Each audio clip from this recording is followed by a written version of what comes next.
بسم اللہ الرحمن الرحیم۔ الدین النصیحت، دین خیر خواہی ہے۔ پیارے آقا صلی اللہ علیہ وسلم کی بڑی خوبصورت حدیث ہے، یہ جوامع الکلم میں سے ہے، یہ مسلم شریف کے اندر بھی ہے اور مشکوٰۃ شریف کے اندر بھی ہے، اور یہ حضرت تمیم داری رضی اللہ عنہ سے مروی ہے۔ دیکھیں بڑی خوبصورت بات ہے، دین خیر خواہی کا نام ہے۔ ہم مسلمان ہیں، اللہ نے ہمیں مسلمان کہا ہے، ہمیں مومن کہا ہے، ہم دوسروں کے لیے جیتے ہیں۔ مسلمان کا کام کیا ہے کہ وہ دوسروں کے لیے جیتا ہے۔ مسلمان ہمیشہ دوسروں کی خیر خواہی سوچتا ہے، مومن ہمیشہ دوسروں کی خیر خواہی سوچتا ہے۔ دیکھیں دین خیر خواہی کا نام ہے۔ اس عبارت میں انتہائی اعجاز و اختصار ہے۔ یہ چھوٹی سی عبارت نظر آتی ہے اور یہ جملہ جوامع الکلم میں سے ہے۔ اس تعبیر کے لیے اس سے بہتر کوئی چیز نہیں ہے، کوئی جملہ نہیں ہے۔ نصیحت ہر اس قول و فعل میں چلتی ہے جس میں بھلائی ہو، رہنمائی ہو اور کامیابی کی طرف، اور نصیحت مسلمانوں کے حقوق میں سے ہے۔ سبحان اللہ، یہ مسلمانوں کے حقوق میں سے ہے اور نصیحت عام ہے۔ ہر مسلمان کا یہ کام ہے کہ جہاں برائی کو دیکھے وہ نصیحت کرے، برائی سے روکنے کی کوشش کرے۔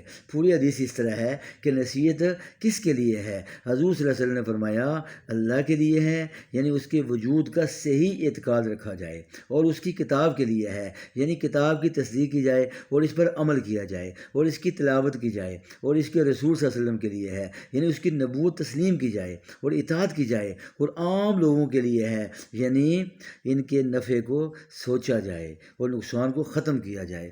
کبھی دوسرے کا نقصان نہیں سوچنا چاہیے، ہمیشہ دوسروں کی بھلائی سوچنی چاہیے، دوسروں کی خیر خواہی سوچنی چاہیے۔ ہمارے نبی صلی اللہ علیہ وسلم ہمیشہ دوسروں کی خیر خواہی سوچتے تھے، ہمیشہ دوسروں کی بھلائی سوچتے تھے۔ آپ تو یہ بھی نہیں چاہتے تھے کہ کسی کو کانٹا چبھ جائے۔ اب یہ دیکھیں الدین النصیحت، یہ نصیحت اس میں مصدر ہے، تو یہ مبتدا ہے اور یہ خبر ہے، تو دونوں مل کر جملہ اسمیہ خبریہ ہوئے۔ ٹھیک ہے، یہ اس میں مصدر ہے اور یہ مبتدا ہے۔ تو مسلمان ہیں ہم، ہمیں حضور صلی اللہ علیہ وسلم کی ایک ایک بات پر عمل کرنا چاہیے۔ جہاں بھی کوئی برائی کو دیکھے اس کو زبان سے روکے، زبان سے اگر طاقت نہیں ہے تو دل سے برا جانا، یہ آخری درجے کا ایمان ہے۔